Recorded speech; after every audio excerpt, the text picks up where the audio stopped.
महाशिवरात्रि। लोग कहते हैं यह शिवजी की शादी की सालगिरह है, लेकिन सच कहूं यह आधी अधूरी बात है। ये रात सिर्फ जश्न की नहीं बल्कि उस खौफनाक अंधेरे की गवाह है जब पूरी दुनिया खत्म होने की कगार पर थी। एक ही रात में 3 ऐसी घटनाएं घटी जिन्होंने ब्रह्मांड का नक्शा बदल दिया। जरा सोचिए, एक तरफ शादी की शहनाइयां थीं, तो दूसरी तरफ मौत का जहर, और तीसरी तरफ एक ऐसी आग थी जो ब्रह्मा और विष्णु का घमंड चकनाचूर कर रही थी। अगर आप यह वीडियो 16 फरवरी से पहले देख रहे हैं तो सावधान हो जाइए, क्योंकि आज हम शिवलिंग के प्रकट होने की वो कहानी सुनेंगे जिसे सुनकर आपके रोंगटे खड़े हो जाएंगे। कहानी पर आते हैं। एक बार ब्रह्मा जी और विष्णु जी में युद्ध छिड़ गया। दोनों लड़ रहे थे कि मैं महान हूँ। नहीं, मैं तुमसे ज्यादा महान हूँ।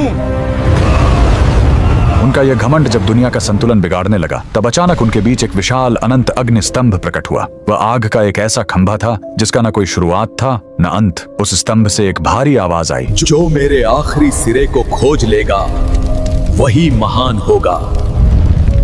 ब्रह्मा जी हंस बनकर ऊपर उड़े और विष्णु जी वराह बनकर नीचे गए। हजारों साल बीत गए, विष्णु जी को अंत नहीं मिला। उन्होंने अपनी हार मान ली, लेकिन ब्रह्मा जी ने वापस आकर झूठ बोला कि उन्हें अंत मिल गया है। उसी पल उस आग से काल भैरव प्रकट हुए और सजा के तौर पर उन्होंने ब्रह्मा जी का वो सिर काट दिया जिससे उन्होंने झूठ बोला था। उनका अहंकार टूट गया। चूंकि शिवजी आग के रूप में आए थे, वो बहुत गर्म थे। तब देवताओं ने उन्हें शांत करने के लिए उन पर जल और दूध चढ़ाया। यही वो पहला दिन था जब शिवलिंग पर रुद्राभिषेक की शुरुआत हुई। लेकिन कहानी यहीं खत्म नहीं होती। एक बार जब देवता श्रीहीन यानी कमजोर हो गए थे, तो अपनी शक्ति वापस पाने के लिए समुद्र मंथन हुआ। सबको उम्मीद थी अमृत की, लेकिन निकला क्या? हलाहल विष। पूरी दुनिया जलने लगी। तब फिर वही भोलेनाथ आगे आए। संसार को बचाने के लिए उन्होंने उस उबलते हुए जहर को पी लिया और अपने कंठ में रोक लिया। जहर की गर्मी से शिवजी का शरीर तपने लगा। उस जलन को शांत करने के लिए सभी देवताओं ने उन पर पूरी रात गंगा जल, दूध और बेलपत्र चढ़ाया। उन्हें नींद न आ जाए इसलिए पूरी रात देवताओं ने गीत गाए और जागरण किया।